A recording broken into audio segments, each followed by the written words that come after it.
do this, I'd say, is to just be able to sling your MIDI data back and forth between those devices so that you can incorporate other elements from other devices. What I like to do, like when I'm building strings, especially when I'm doing like orchestral stuff, I'll make a string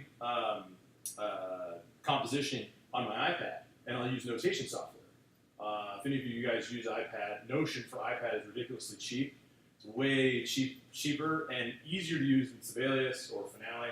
You just do it on your iPad, there it goes, export it as MIDI, throw it into Pro Tools, because the sounds on there are actually really good. They're actually better, the sounds on there are actually better than Sibelius or Finale, and actually better than some of the stuff that comes with Pro Tools, but I throw it to Pro Tools and run native instruments. And so I'll throw the MIDI data from my iPad to Pro Tools as MIDI, and then run that through native instruments plugins like Session Strings or things like that, or the Ensemble Strings are awesome. And run it through there, and then if I like that, or if I love it, good, we're done. If I don't, I'll go to Reason, where I had built my own sample sets, and I'll run them through Reason, and then I'll bounce them out and run it back to Pro Tools, and I'll mix the combination of Notion strings, Pro Tools strings, and Reason strings, and run a big mix from that. Does that make sense? So like a lot of times I'm layering things like that. Other things you can do is, let's say there's a drum kit. You guys used Boom last week. Maybe you really like Boom, but Boom doesn't exist in Logic, right? Or Boom doesn't exist in GarageBand. You're like, I like the Boom sound.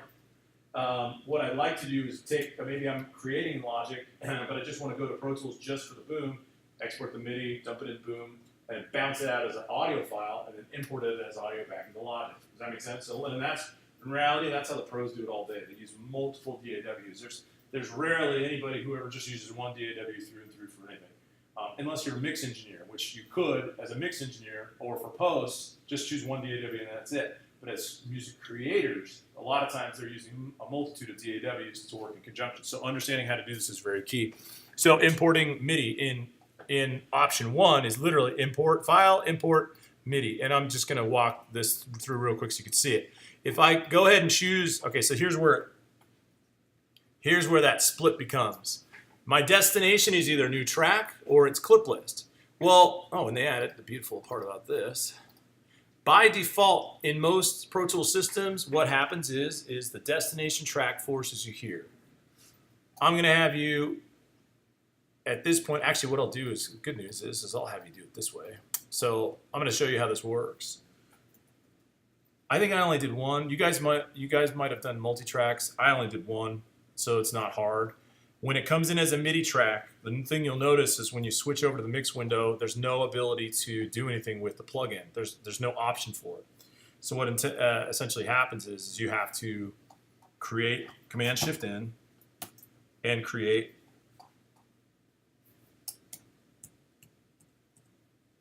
a stereo instrument track, and then you can drag and drop that device there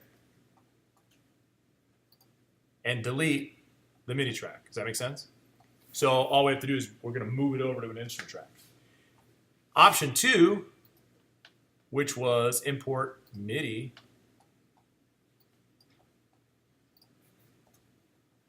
to clip list. Although you will see this duplicated because I have it in here twice. You're going to have to expand the clip list so you can see it. What you would do instead here is you would do Command-Shift-N. You would create another instrument track yet again, drag, and drop. Obviously, the problem with this is you'd have to know where the beginning of this should be. And then, of course, you're going to name these. So, like if this was drums, you'd name it drums. In my instance, you see both side by side, but in reality, you're only going to have to generate one. What I'm going to have you do is I'm going to have you use both methods in the end on step, let's see, import MIDI step 2, I think. No, step 3 I gave you. Step 3 where it says choose new track or clip list. I'm going to have you, technically, I'm going to have you in this instance choose instrument track on your third go. So in your first 2 runs of the drill, I'm going to have you run the drill once, importing it to a MIDI track, creating an instrument track, dumping the MIDI track. In version 2, the second time you do the drill, I'm going to have you do the drill with the clip list. The third time you do the drill, you can just directly print it to an instrument track, and that's where we'll stop. and we'll move on to more music creation. Is that cool? So right away, let's go ahead and have you guys do version 1. When you get to this option here where it says MIDI import, you're going to move it to MIDI track first. Okay. So go ahead and follow your list. We'll do drills. I only want you to do this one once for now, and then I'll move you on to the second set. Hey guys. There's a sign-in sheet floating around somewhere. Was your system being slow? No, I just came in late. Oh, okay. Got it. Okay. You got the notes? Yeah. Okay, cool. Thanks, bud. You guys, any of you missing last Wednesday? Yeah, I missed one. You missed last Wednesday? Okay.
Do you finish, how many of you finished round 1? Option 1. All right, you can move on to option 2.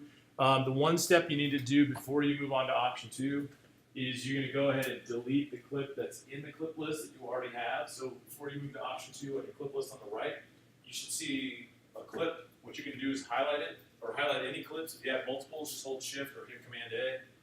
Hold Shift and click the first, and hold Shift and click the last, or you can hit Command A. What you're going to do is you're going to right-click.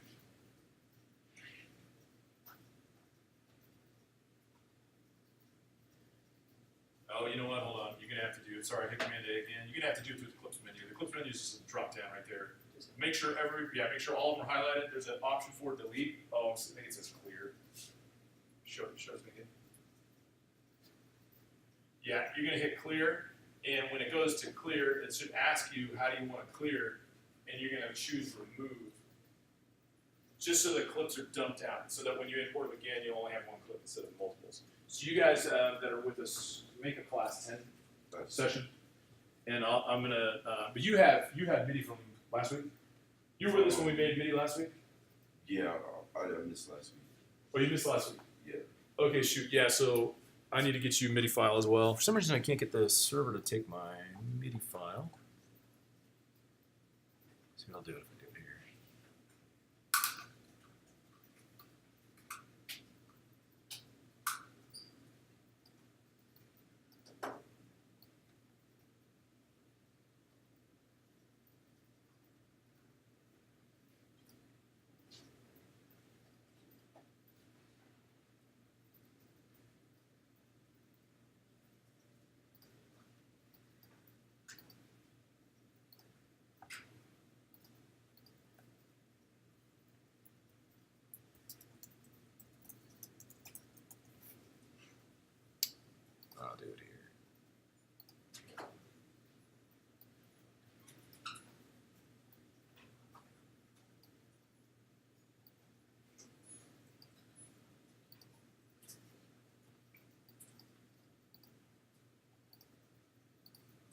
Okay, for you guys, those of you who weren't here last week, after you get in there and you make a new session, just let me know. I'm going to have you import this MIDI file. For those of you who already did your import MIDI file, go ahead and delete the track again, delete it from the clip list again, and then in the third round, go ahead and do file import MIDI, and when you go to new track, go ahead and choose instrument track, and once you get there, you'll see how it should import. Okay, so go to the finder. That little smiley face at the bottom left there. There you go. And on the server, should be at times, click it.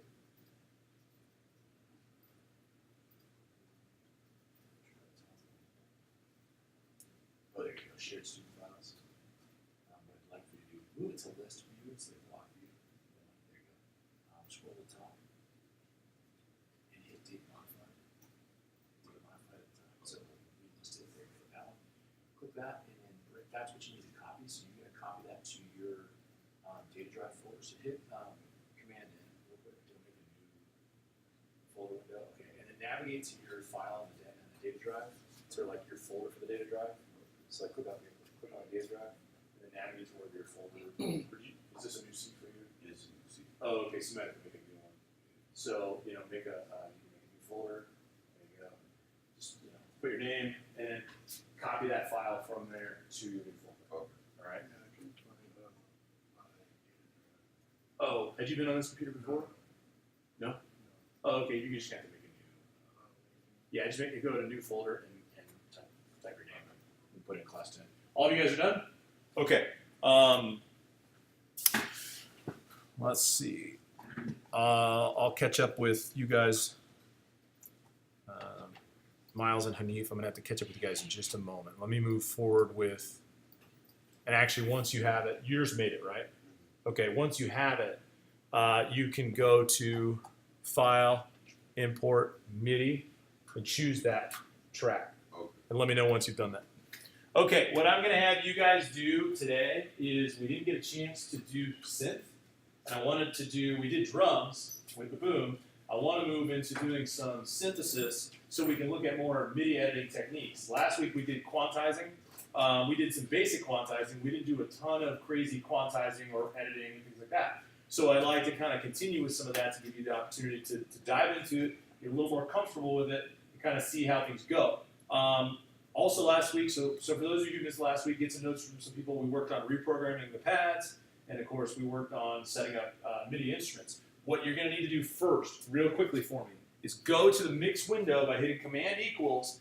Even though your instrument track is imported, you need to put your actually put that insert back in, that plugin back in. So you're going to go back here to Insert A and go to Multi-Channel Plugin, Instrument, boom, and let it load. If you push play and your MIDI works, you know that you did it right. So.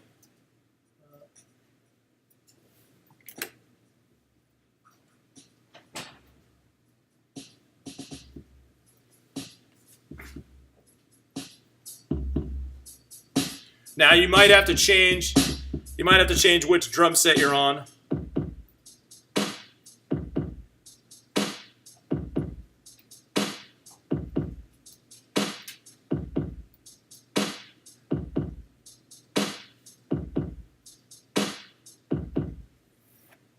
Or whatnot, but there you go. That's that in a nutshell. Now let me just check in with where yours is at. You can go ahead and move it to instrument track. Yeah, just hit OK. And you'll have to join everybody else with go to the mix window, and on your insert path A, go ahead and insert the boom.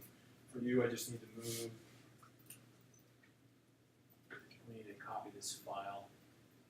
Let's go to this mtl.cfa. Go to shared student files, and then switch it to list view top, and sort it by date. Oh no, wait, sorry, sort it by date. That's good. Double click this session files. Click on that. Hit Command C.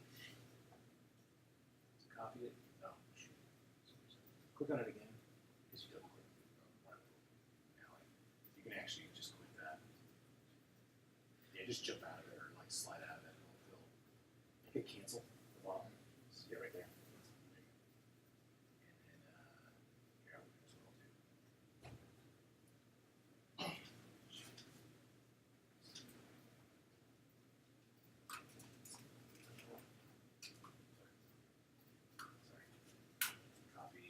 We just need to navigate to your drive, wherever you just put your stuff. Oh, right. Okay, actually, we'll drop it if you have something there. So see how that's there? You're gonna go to File, Import Midi, and bring that file in. Okay, so what now we're going to do is I'm going to have you guys create a new instrument track. You guys remember from last week? Now that your boom is set up, you can go ahead and loop your files, or if you want to go ahead and loop your files like we did last week, you can double click on the MIDI and hit Command D to loop it. There is another loop option that you can use. And then just hit OK. Yeah. There is another loop option you can use we haven't touched on yet. It's a trim loop option. And there's also the repeat option. In the trim loop option, in your notes, just write trim loop. It's just as easy as choosing the trim, holding the trim tool and going to loop. So trim loop, all you have to do is step 1, hold the trim tool, go to loop at the top of the screen. Now the trim loop only works if your MIDI is cut in, or I should say it works best if your MIDI is cut in bar form. Oh shoot, hold on one sec, one issue. Sorry. Crud. Oh, okay, there's an easy fix for this. So, something we missed, and it's my fault because I was kind of back and forth. Watch what happens here.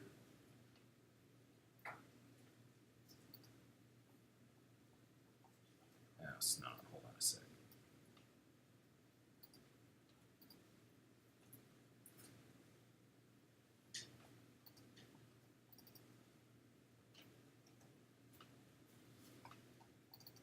Okay, there we go.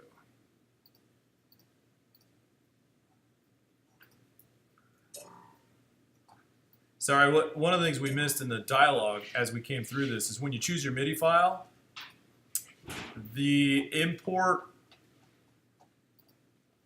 tempo from MIDI file was not checked.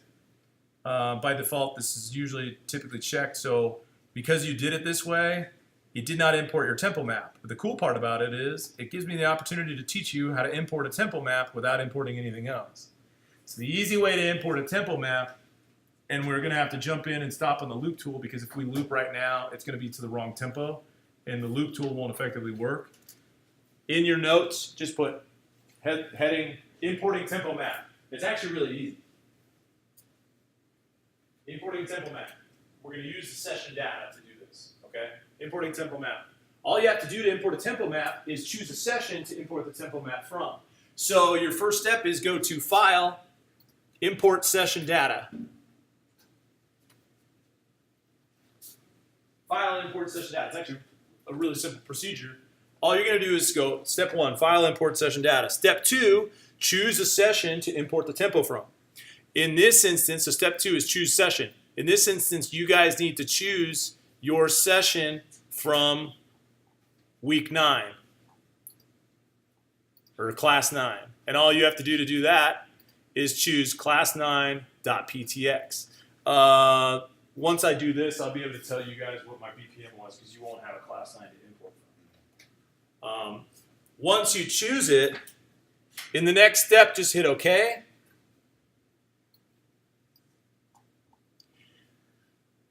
And in your final step, all you have to do to import the tempo is go down to the bottom here and tell it in the session data column, import tempo. And that's it. Hit OK. Once you hit OK, it'll just read your tempo from the previous session, and it'll drop the MIDI information to whatever that tempo was. Now you can see mine is back on the grid. Before it wasn't on the grid because I was at BPM equals 120. So for you guys, it's going to be BPM equals 131. So for everybody else, except for you two, go ahead and run that procedure real quick so your tempo grid's back in. Did anybody not change from BPM equals 120? Did anybody keep BPM equals 120?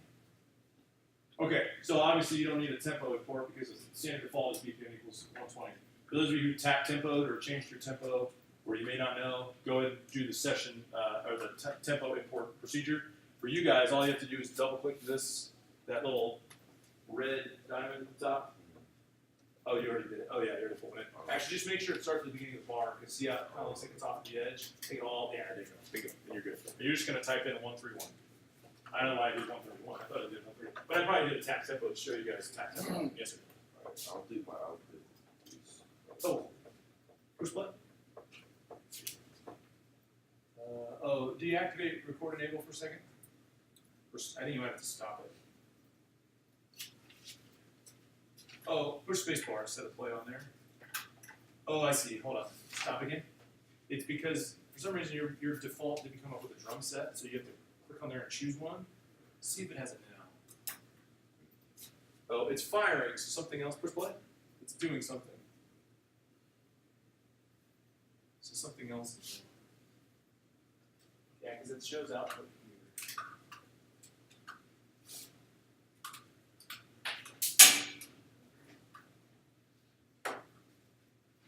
Still nothing?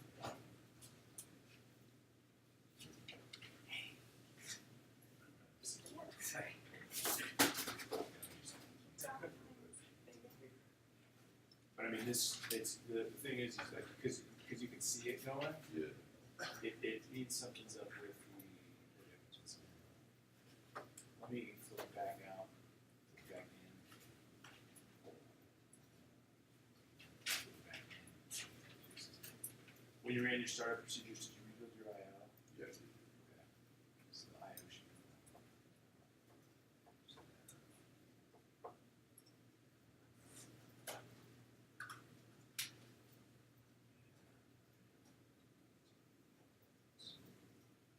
You can see, like, see how you see meters here.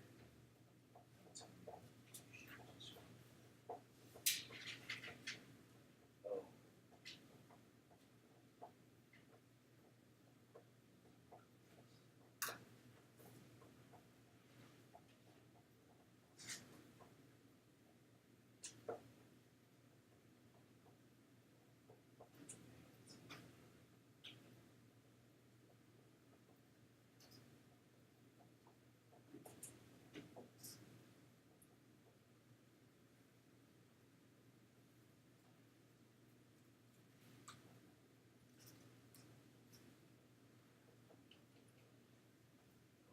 Okay.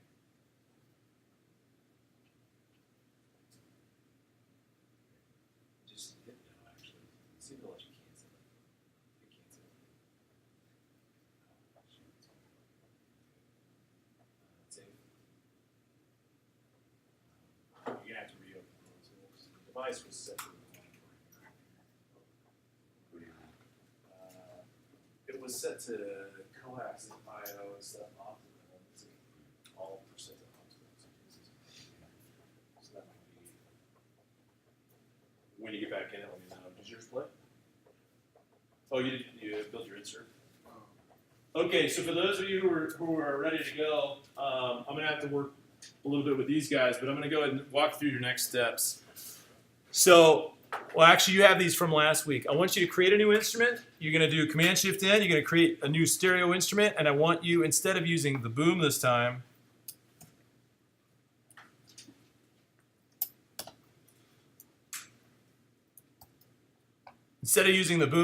I want you to go ahead and create a vacuum. And in the vacuum, you'll see once you record enable it.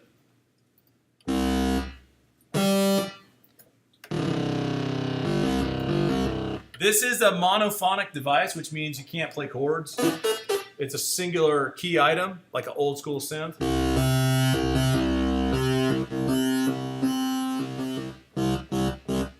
But they should have, let's see, V21 mixer. Okay, down at the bottom. If you're not like super great at this stuff, what you can, as far as like playing notes, if you're not like super familiar with this, what you can do is you can switch the arpeggiator on by hitting this little knob here.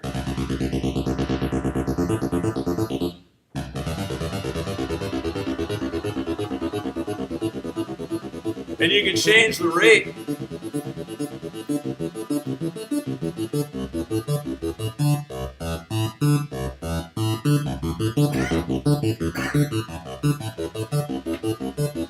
And then which method of movement it uses.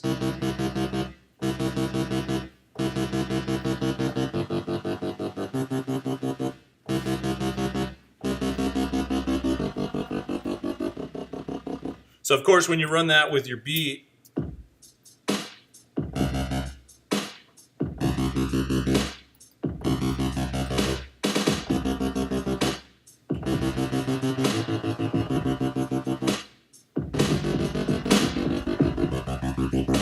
what I'm going to do is, let's zoom back out. When you, at last we spoke about the trim loop tool. If you switch over to the trim loop tool, what you can do is literally at the back end of your clip, if you just drag it, it's just going to continue to loop it for as long as you want. So like however long you want it. If you want, like a lot of times when I'm making music, I'll always like trim it out to about 3 minutes. About the 3 minute mark's about as much as I'll need. And I'll just use the same loop at least to get going, and then I can change it from there.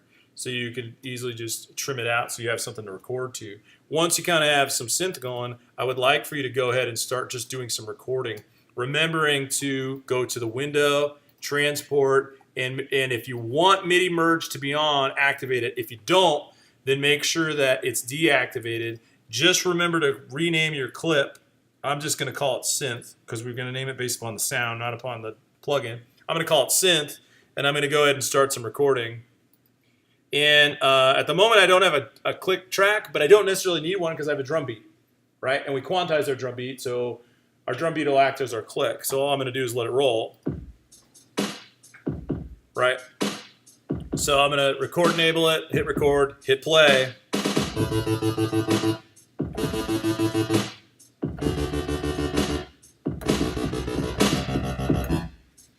Well, let's try that again. Where we should go.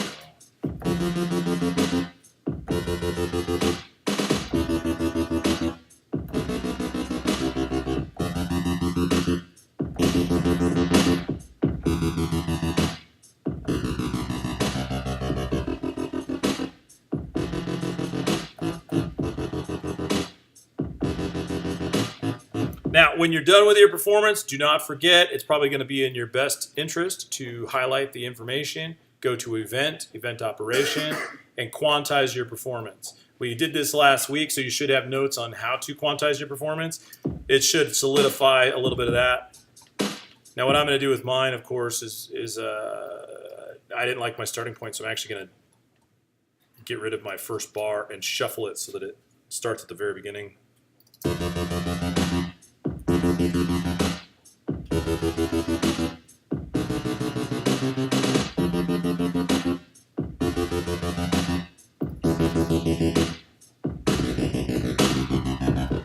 Now, if I wanted to do a bunch of different takes, like we've done in the past, you can use new to create a new playlist. What I would like for you to do in the next few minutes is go ahead and write at least one phrase, at least 4 bars of MIDI information using the synth or using the vacuum, okay?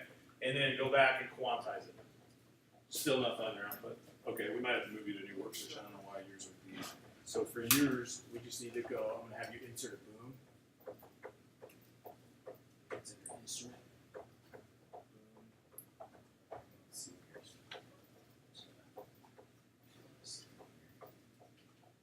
There we go. See here. Are you hearing this?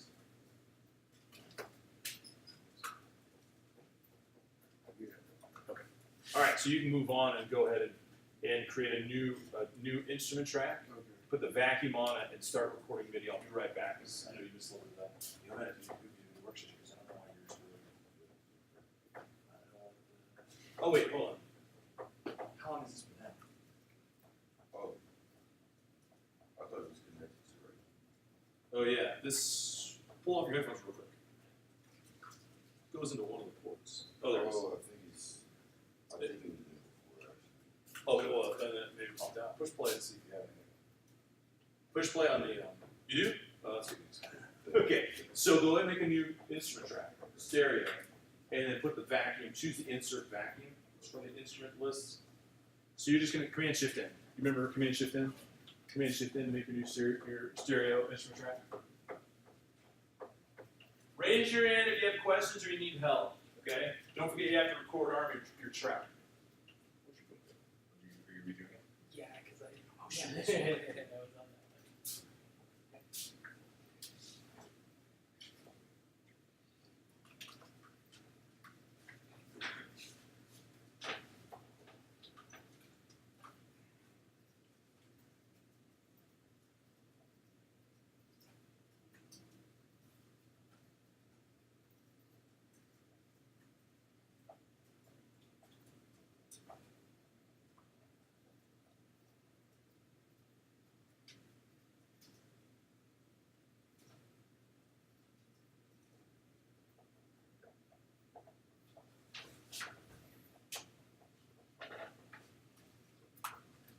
Okay, once you create your new instrument track, honey, Yeah.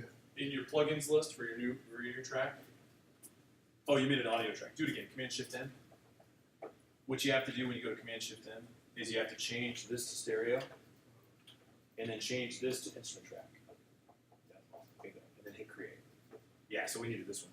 And then where it says Instrument 1, go to the plugin Bank A, that first bank, down below where in the open space. There you go. And go to multi-channel plugins. Go to Instrument. Go to Vacuum. And then you have to record arm it with this little button here in order to have it play live. So you should be able to hear it now if you play it. Play the keyboard, you should do that. Oh, here. Run it again. Just push a key. Oh, yeah. So yeah, here, let's see. Open up down at the bottom. There's a menu option here. View selector. That's for the instrument. Choose it. Okay, and then yeah, open that window up so you can see it. Yeah, it's listed. You know what you can do is let's just power this off and back on. Sometimes that's all it is. Good. Great. Okay. Is your MIDI showing up? Is yours showing up? Yeah. Okay. Just don't forget before you start recording to title your track. So double click the nameplate and title it synth. Just so that, you know, when you're recording it, it keeps track of which track, which channel is which. It's going to be very important for your MIDI information. You doing okay? Yeah. Good, bud? Oh, really? Yes. Network accounts.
Okay, if you're lost on quantizing, it's event, under the event menu, event operations, and then you'll see it under there, quantize.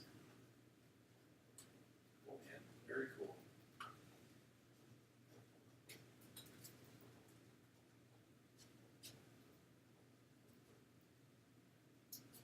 Oh, except you were rebuilding the beat. You were rebuilding your beat too, aren't you? Yeah. Yeah, but okay. The only thing is, if you rebuild your beat without a quick track, you can't quantize it effectively to the grid because you're free flowing. I haven't had to So you put your plug in? Okay, so you're good. So you just need to put a click in. You didn't build it in. I would redo it to the quick track. So you go to track, and then hit create a quick track at the bottom. Yeah, there you go. And then redo your beat to the quick track. Yeah, because otherwise you're kind of free flying, and when it tries to snap to the grid, you could be anywhere in the grid, and it'll just mess it up when it tries to quantize. You're doing okay, right? Awesome. Yeah. Dylan, you doing good, bud? Success? Somewhat. Good, great. All right. Yeah, I'm going to give you guys maybe about 5 more minutes to do some of this stuff, but I want you to make sure you create a track, you write some Midi, and you quantize. I mean, just give you a little bit of time to be a little creative, kind of work through some of the bugs. You know, there's obviously some stuff that you have to learn about the way that it functions.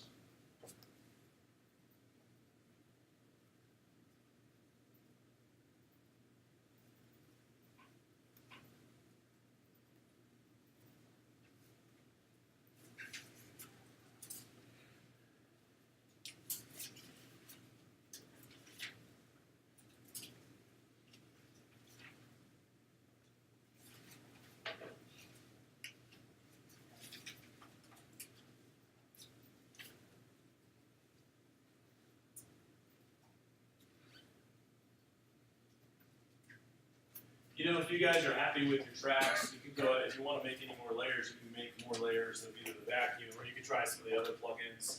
There are some other instrument plugins there. Expand is one that has a lot of different sounds. If you're happy with what you built so far. Because we're not going to spend a ton of extra time doing that kind of stuff. But we do need to talk about, you know, the functionality of it.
Miles, if you're going to record it, don't forget to rename the track before you start on the track.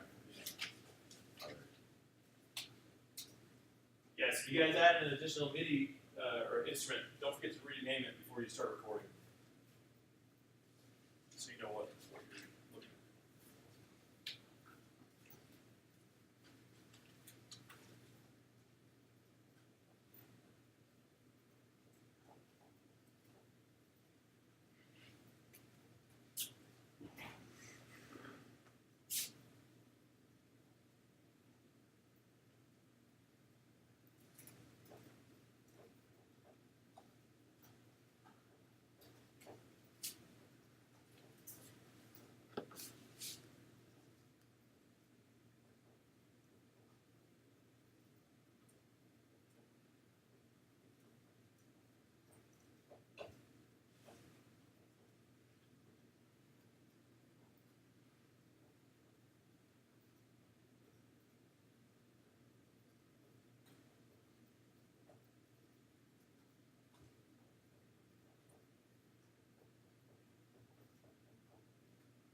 All right, I'd go ahead and stop where you are for now. Save it, and you might want to quantize it and save it if you just finished the pass. Go ahead and quantize it real quick and save it. That way you have it saved. There's a couple things we need to talk about in terms of functionality on how you use MIDI.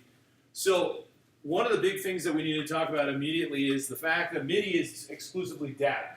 Like, essentially, this is only information.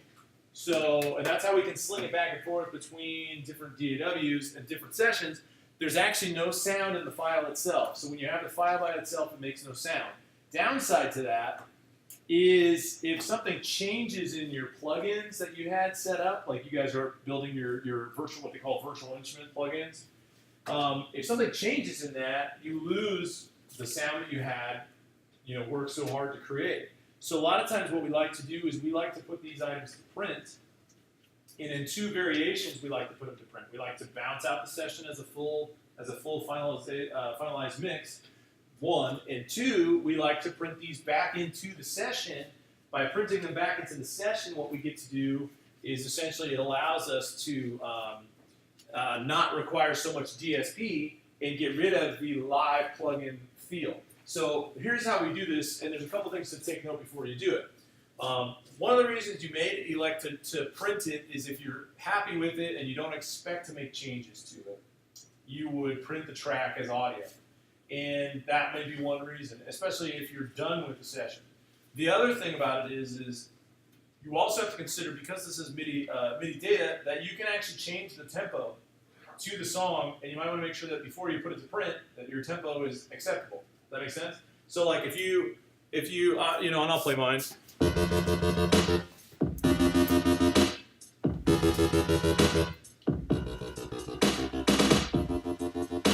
But if I wanted it to be faster, slower,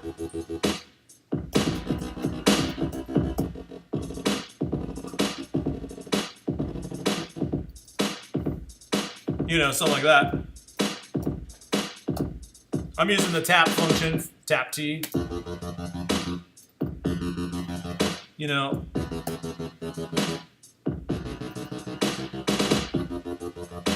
Let's say I go with a little slower. But it gives you the opportunity to do that, right? Does that make sense? So you can actually change the time. The other things you can do with that is, if you notice when you were in the Quantize view, when you went to event operations, you can actually change things such as transposition or duration. So let's say I love my synth sound. I'm loving it, but it's in the wrong key. You could essentially go to transpose and say, I want this up a couple semitones. Here's what it is now.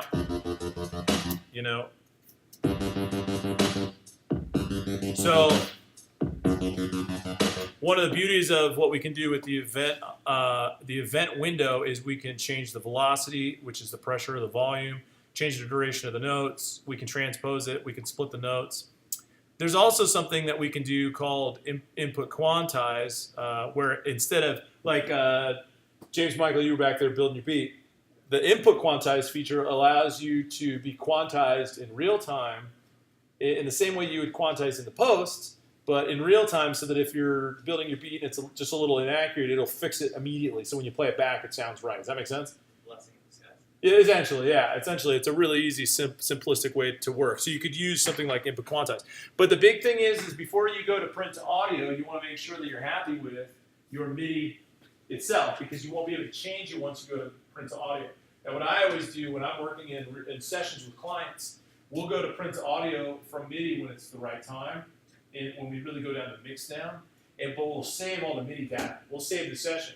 So remembering that a couple weeks ago, or maybe last week, I mentioned to you guys, you can use a save as function so that you save the original session with the original information and do a save as when you actually go to change something, so that you can always go back to the other previous session to find information if you wanted to be able to recall it or somewhat archive it so you have access to it.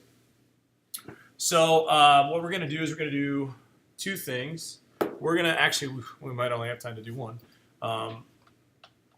There's two versions that you can do of the bounce. In the first bounce, we're going to bounce exactly what you have, but we're going to export it or bounce it out the way you would finalize any session in Pro Tools.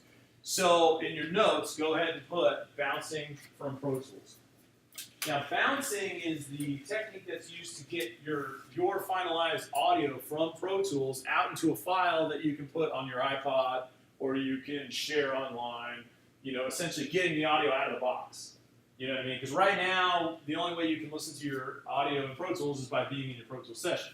If you want to listen to it in your car, off your phone, you're going to want to be able to bounce the session out. So here's the key. Step one to bouncing is highlight the bounce area.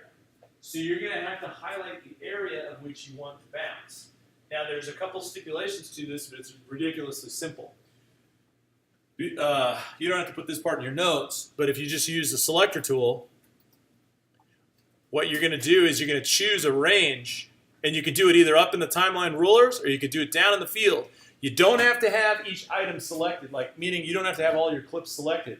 All you're doing is marking out a range of time. So right now, if I bounce right now, it's going to literally start where my marker is at 18 bar 18 beat 1. Does that make sense? So and that purpose of that is so that you could bounce a small clip here, you could bounce a small clip here, you could bounce it from anywhere you want. So if you had a huge session, like sometimes when you're doing post, if you're working on a movie and you have all your post work for a movie and you only want to bounce out, somewhere down the line, like 20 minutes down the line, just for this one section, just to listen to it, you could do it that way without having to do the whole thing at once.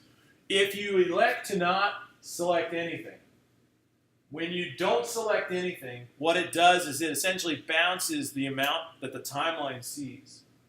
And so what it'll do is it'll go from the beginning of a clip and it'll go all the way to the end of a clip or the end of where a region exists, but it may not be the accurate location where you want it to bounce.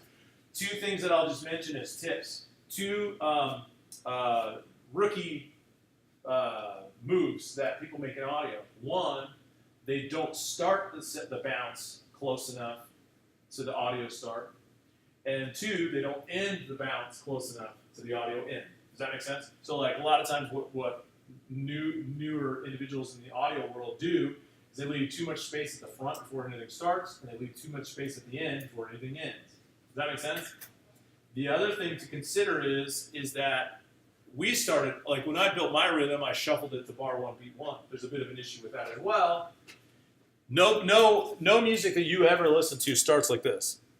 Does that make sense? Technically, starting from bar 1, beat 1 is a very ineffective move as well. So what we actually want to do in order to offset that is we're going to want to take everybody, and it makes it awkward, right?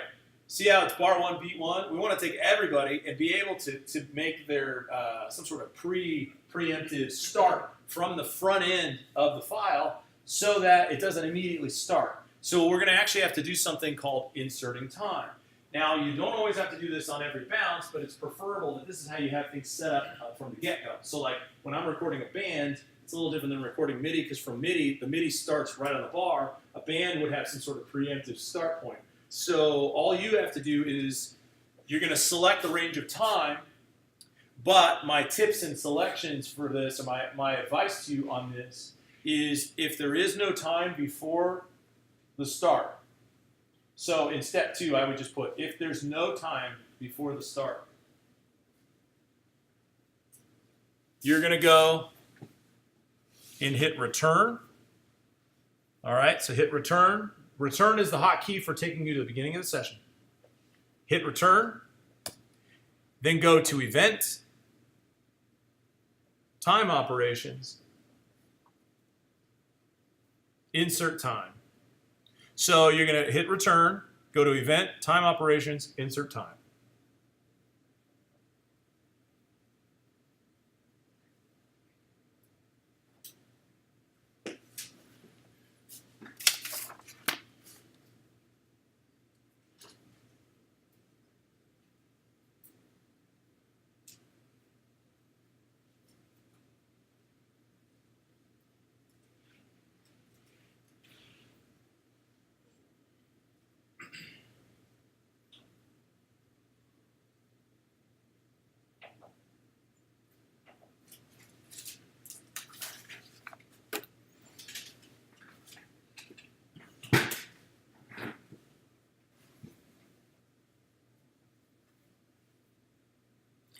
Okay.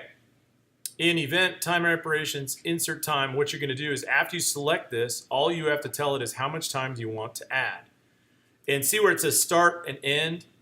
All you have to do essentially is tell it you want 1 bar in the length. So you don't have to do start, you don't touch start and end. All you have to do in the length is type 1 and hit apply.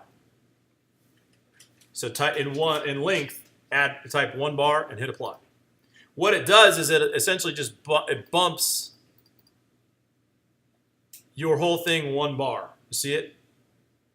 Where before it literally was,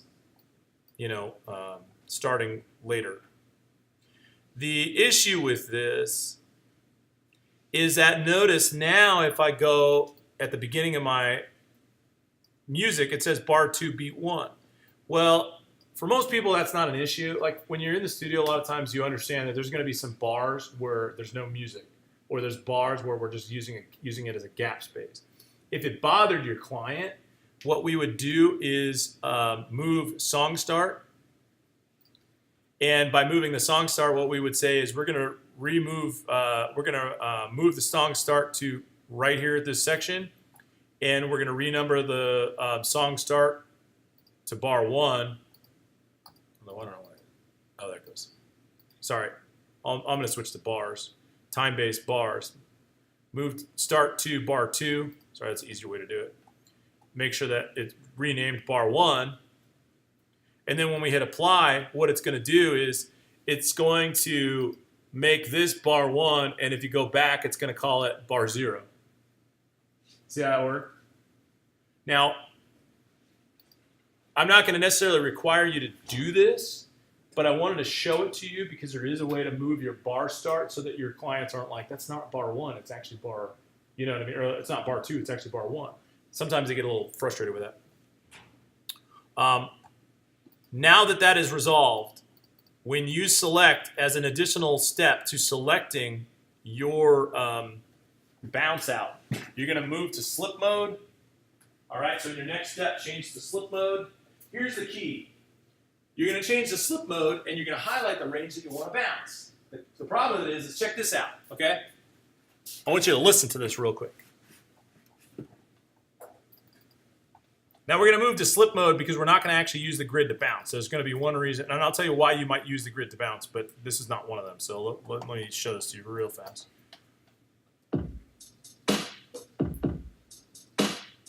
Listen to this stop. Oh, wait, hold on. It won't stop. Hold on, let me take it off loop playback. Listen to this stop now.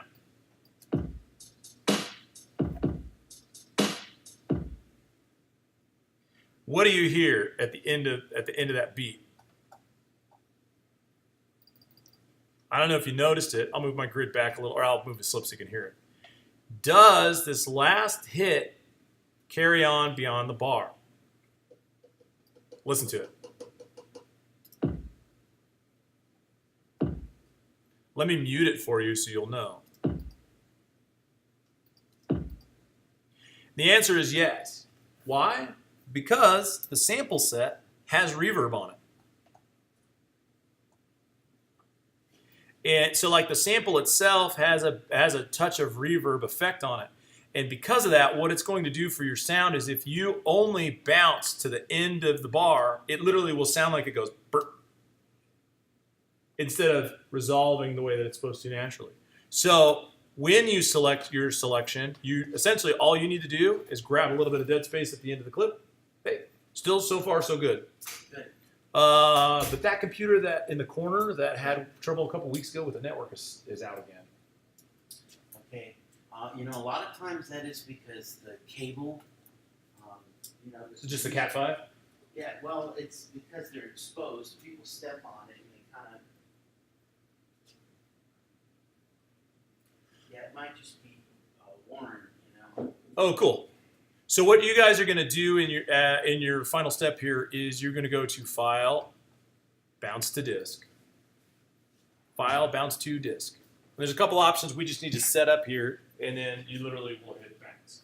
So of course you're just catching a little bit of space at the beginning, you're catching a little bit of space at the end. Yeah, the Cat 5's been severed. Oh, jeez.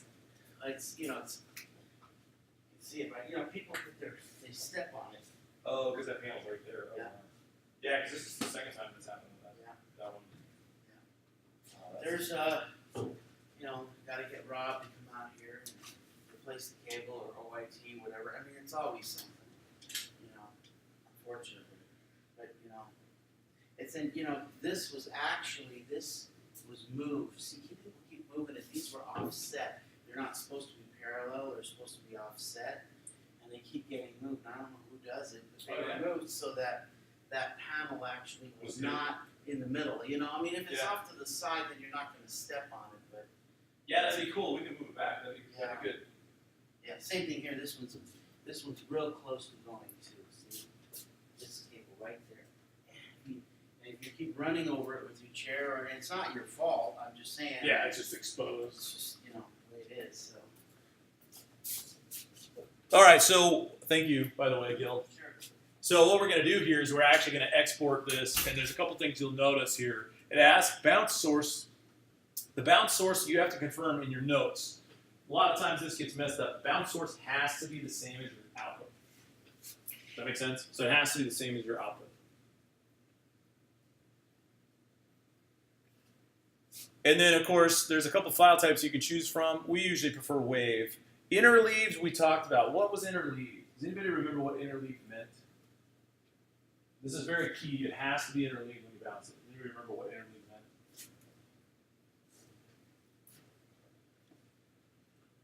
Interleaved means taking a pair of channels or a group of channels and making a one file. So in this instance, we're going to make a stereo channel. Stereo channel is one file. How many channels are in stereo?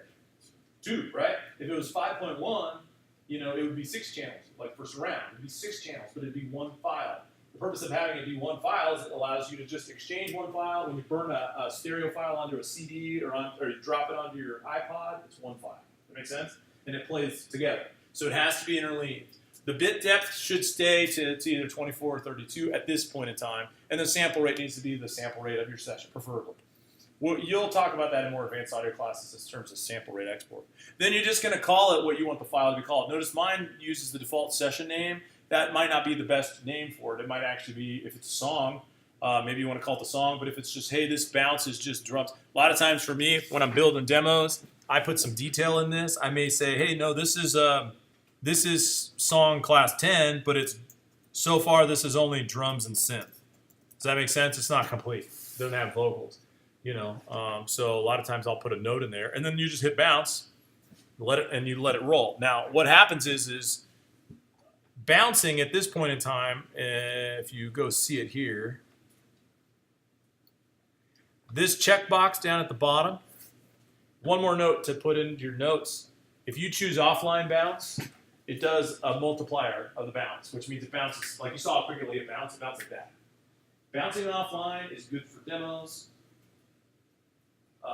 Bouncing online, when you deselect this checkbox, is for high-res files that are going to be duplicated or mastered, or essentially they're going to be published. What it'll do is if you bounce offline, it bounces in real time. You have to wait for it to go through the whole song. You hear it bounce in real time, but it's a more accurate bounce because it's converting the information in real time versus trying to do it in a multiplier, like trying to do it times. I think that did times 16 speed or something like that. Please do me a favor, save your session real quick. Before you do the bounce, I'm going to have you run a bounce, and then we'll be done for the day. Before you do the bounce, go to File, Export, Midi. Export your Midi one more time. Now that you have a new Midi, you call it Class 10, and make sure it stays as a multi-track. Put it in, drop it in your folder. Make sure it's on the data drive and the folder, where you're saving stuff. Make sure you don't drop it anywhere else. I don't want you guys to lose it. After you've done that, you can go ahead and do the bounce procedure. Just make sure you switch to slip mode. Highlight the range of time. Before you do all that, you're going to have to insert time at the front end of your song. So you're going to hit return, go to event operations. Right, so hit return to the start of the session, go to event operations. I'm sorry, not event operations, time operations. Insert time. So event, time operations, insert time. When it goes to the insert time view, make sure you switch or go to the last part where it says length and type in 1 on the first column. So it's 1 bar and hit apply. Once you've done that, go to slip mode and only pick up a little bit of space on the front end of the track. Hey, And cover it and highlight it so that it starts before the track starts and it covers that range and overlaps to where the track ends. And then you can go ahead and type in your information for file name and hit bounce. How's it going, good man. Good. Hey, did you do any survey stuff? I compiled all that together, so if you have any, go ahead and give it to me. Okay, no, I haven't completed it yet. Oh gosh, I totally forgot about that. So you can just hand them to me. I'll compile them. You don't have to compile them. Just Yeah. hand me the sheets and. Yeah, I haven't. Shoot, I totally forgot about That's okay. the online version. Yes, I will get. How soon are you needing it? How soon are you submitting it? Well, I'm going to be talking with her this either today or tomorrow. Okay. But I don't know if she'll need me to send it over. Okay. Right away. So Well, you know what we could do today or tomorrow? You know what I could do is I could have these guys, the ones that weren't here at that time. Do you happen to have forms? Yeah, you have forms in Yeah, your I'll office. bring them up. Yeah, let me do that, and I'll get the online stuff up today. I'm so sorry. That's okay. I don't know how I forgot all about it. No problem. No problem. I'll get it done. I'll though. send them over to this printer. Okay, perfect.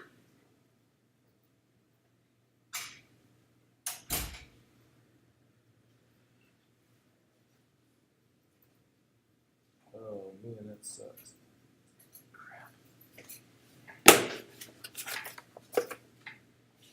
Okay, once you've done your bounce out export, go ahead and file save, and you can go ahead and shut down. If you could just sit tight for 2 seconds, I do have some questions for you.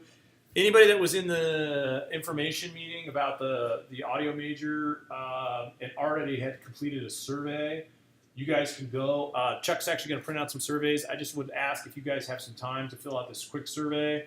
It's about the audio technology major. It just asks some questions about what your thoughts are. They're trying to get student input on certain things. And one of those questions is about the technology fee.